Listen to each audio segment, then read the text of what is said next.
Dramatized in movies such as Brave, Braveheart, and Shrek, the most recognizable feature about the Scottish people is their accent.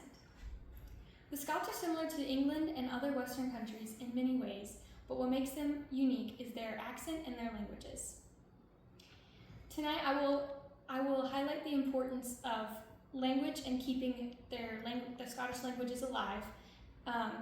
And the reason I chose the Scottish culture was because I found out some of my ancestors immigrated from Scotland, and I also have read many books about Scotland and set in Scotland that made me really like their culture.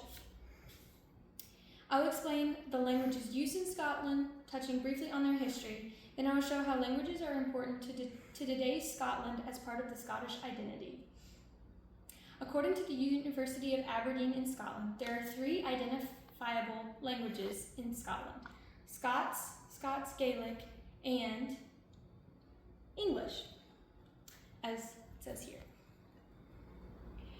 English is a predominant language as shown in the 2022 census that 87% use English as their first language. Although their English in Scotland is very different from our English, as they all have very thick accents, and the Glaswegian accent is the most thick, where even people in England can't understand them because it just sounds like a different language. Next, we'll look at the Scots language. The Scots language is more of a dialect than a language, although it's technically a language. It is of West Germanic origin and found in the lowlands of Scotland, which is this part of Scotland right here, and is kind of like how King James version of the Bible, that King James English is to American English, is kind of how Scots is to Scottish, like Scottish English. Here are a few Scots words as an example. Bonny, which means pretty, or old, which is auld lang syne, which is it's old something, I don't know, but I know old is old.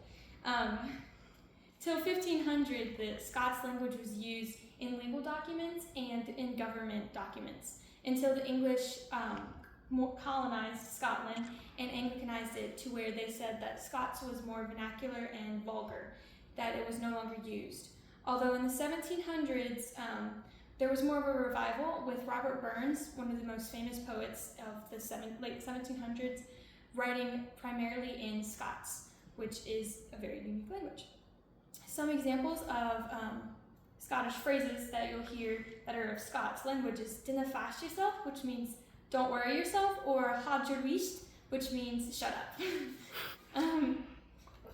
Next, we'll look at Gaelic, which is the most unique language of Scotland, being a Celtic language, which is similar to what is spoken in Ireland. So Celtic origin, and it's very different from English. It's not like at all like a dialect, it's its own language.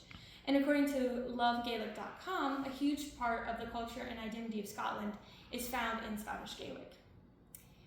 Now, Scottish Gaelic is found more in the upper part of Scotland, and that is the Highlands and the Islands, where it is still spoken to this day. Now, in 1746, there was an uprising called the Jacobite Rebellion, where the Scottish rose up against the English to try and take off their rule, but they were beat, and because of that, the kilt and Scottish Gaelic were banned from Scotland. You were not allowed to speak Scottish Gaelic or wear kilt at all. And if you were found doing that, there was very severe punishment. So up until the past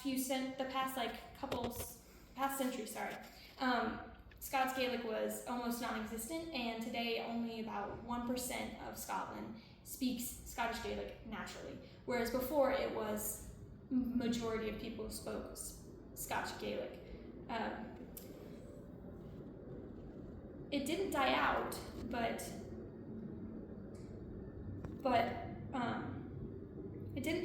again, not a lot of people spoke it, although in the 1960s, it saw a revitalization where people saw the importance of Scots Gaelic to their heritage and their culture, to where now we have on road signs, we have English and Scottish Gaelic.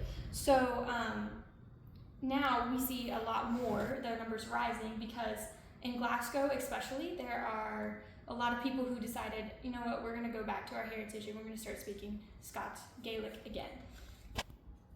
Now, the government also incentivizes learning it with many, many websites and resources to learn the language. In 2022, according to Scotland.org, only 69,701 speakers at all in the world of Scottish Gaelic, and the number is rising because, again, of the incentives that the government has given. Now, as you can see, not only Scots and English are part of the Scottish culture, but also Gaelic. Tonight we have looked at the three main languages of Scotland: Scots, Scots Gaelic, and English. I hope by explaining the uses of the languages in Scotland and a little bit of their history, you have seen that language is a very vital part of keeping a culture alive, especially the Scottish culture. If language disappears of your culture, then your culture will die. And it's really sad to see that so many people in Scotland have ceased using their language of their heritage.